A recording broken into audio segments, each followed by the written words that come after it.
Sophie Pellissier-Lovenbruck, bonjour.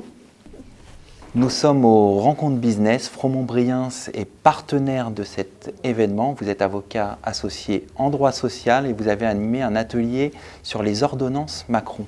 Alors, que faut-il retenir des ordonnances Macron? Ces ordonnances sont particulièrement emblématiques du changement de paradigme du système social français, y compris dans notre image en Europe, à l'étranger, aux États-Unis, et qui, je pense, est extrêmement importante pour la compétitivité des partenaires sociaux dans leur ensemble français, et montrer que nous aussi, les Français, nous savons faire des choses audacieuses et qui marchent au service de l'emploi.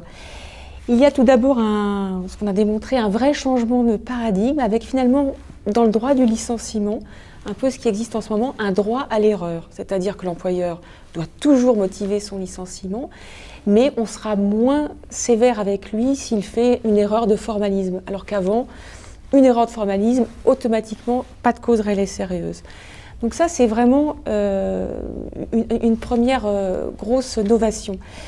La deuxième grosse innovation aussi qui travaille un peu sur le French bashing, c'est que notamment les entreprises étrangères implantées en France étaient effarées de voir que l'appréciation du motif économique ou notre obligation de reclassement en cas de licenciement pour motif économique, on avait le monde, c'était pas seul, c'est le petit coq français, et bien nous, nos obligations, notre droit s'imposait au monde entier, on devait rechercher, apprécier ce motif économique sur un périmètre international. Désormais, c'est ramené au périmètre France. Et ça, je peux vous dire que notamment pour les investisseurs étrangers, c'est quelque chose qui est très parlant. De même qu'on a travaillé les ordonnances travaillent sur un autre totem, qui était celui qu'on était le pays où on ne savait pas combien on risquait. L'employeur a toujours un risque, normal, il est éventuellement responsable, mais la seule chose, c'est qu'il ne savait pas combien il risquait puisqu'il n'y avait pas de maximum.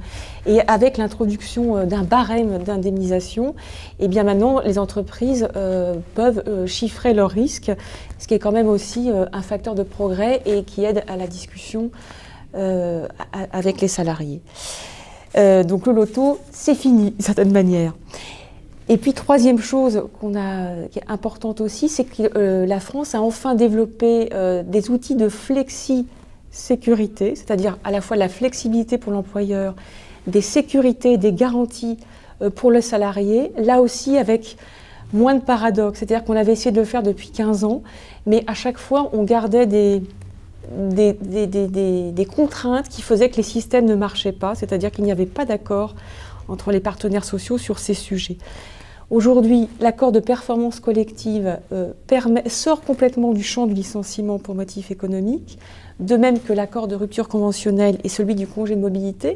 Ça ne veut pas dire que ça va être une fraude au licenciement économique, parce que si l'employeur s'amuse à ça, il sera bien évidemment rattrapé par la patrouille, mais ça veut dire que par un dialogue social mené au niveau de l'entreprise avec des garanties définies pour les salariés, il y a vraiment des outils à disposition et qui sont fondés, alors pour la rupture conventionnelle, sur le volontariat, donc exclusivement sur le volontariat, et pour l'accord de performance collective, avec l'espérance que ça permet d'éviter d'avoir à rompre le contrat de travail et que ça permet de garder la relation de travail. Donc vraiment des outils à côté du licenciement économique, non pas pour frauder, mais pour réduire notre chômage, c'est-à-dire soit garder l'emploi, soit faciliter leur positionnement à l'extérieur. Sophie Pellissier-Lovenbruck, merci pour cet éclairage. Merci.